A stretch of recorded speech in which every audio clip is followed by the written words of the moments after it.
नमस्कार, आप देख रहे हैं तत्व भारत। चलिए बात करते हैं मौसम से जुड़ी खास जानकारी पर। पिछले 30 दिनों में 1440 से भी अधिक भूकंप दर्ज हुए। ऐसा आंकड़ा जिसे सुनकर धरती खुद कांप सी उठती है। यह संख्या इसलिए चिंताजनक है क्योंकि यह बार बार होने वाले झटकों का संकेत है। हम बात कर रहे हैं इंडोनेशिया, एक ऐसा देश जहां पिछले समय में भूतंत्र संबंधी गतिविधियां बढ़ गई और लोग प्रशासन दोनों ही सतर्क है। भूवैज्ञानिकों के अनुसार इंडोनेशिया उस क्षेत्र में आता है जहां रिंग ऑफ फायर कहा जाता है, यानी वह जोन जहां पृथ्वी की टेक्टोनिक प्लेटें लगातार टकरा रही हैं। यहाँ की प्रमुख प्लेटें इंडो ऑस्ट्रेलियन प्लेट और यूरेशियन प्लेट आपस में सक्रियता से झड़प रही हैं, खासतौर पर उस जगह जहां इंडो ऑस्ट्रेलियन प्लेट दूसरे प्लेट के नीचे धंस रही है। इस भू दरार में दबाव इतना बढ़ चुका है कि हर कुछ घंटों में झटका सा महसूस हो रहा है।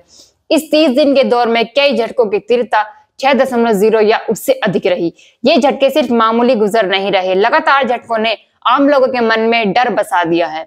हालांकि अभी तक सुनामी या बड़े पैमाने पर जान माल की बहुत बड़ी हानि रिपोर्ट नहीं हुई, पर हर दिन झटका हर दिन चिंता का कारण बना हुआ है। स्थानीय लोग, प्रशासन और आपदा प्रबंधन एजेंसियां अलर्ट मोड में हैं। भूकंप में निगरानी को और तेज कर दिया गया। वैज्ञानिकों के अनुसार इस क्षेत्र की दरारें अभी पूरा तरह शांत नहीं है। कभी भी एक बहुत बड़ा भूकंप आ सकता है। विशेषज्ञों का कहना है कि यदि अगले झटकों में तीव्रता बढ़ी या किसी अन्य भू गतिविधि जैसे ज्वालामुखी गतिविधि या ताजी दरार की वजह बनी तो इसका असर सिर्फ इंडोनेशिया तक सीमित न रहकर व्यापक हो सकता है। इसलिए अब हर छोटी हिलहिलाव पर भी नजर रखी जाएगी।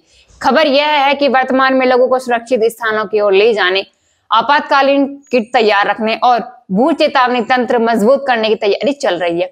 सरकार, स्थानीय प्रशासन और वैज्ञानिक मिलकर यह सुनिश्चित कर रहे हैं कि अगर बड़ा भूकंप आए या सुनामी का खतरा हो तो समय रहते सूचना मिल जाए और नुकसान कम से कम हो। इंडोनेशिया की यह स्थिति 30 दिनों में 1440 से अधिक भूकंप हमें याद दिलाते हैं कि पृथ्वी कितनी नाजुक है और हमें उसकी हर हलचल का सम्मान करना चाहिए। इस तरह की सभी जानकारी आपको समय समय पर मिलती रहेगी।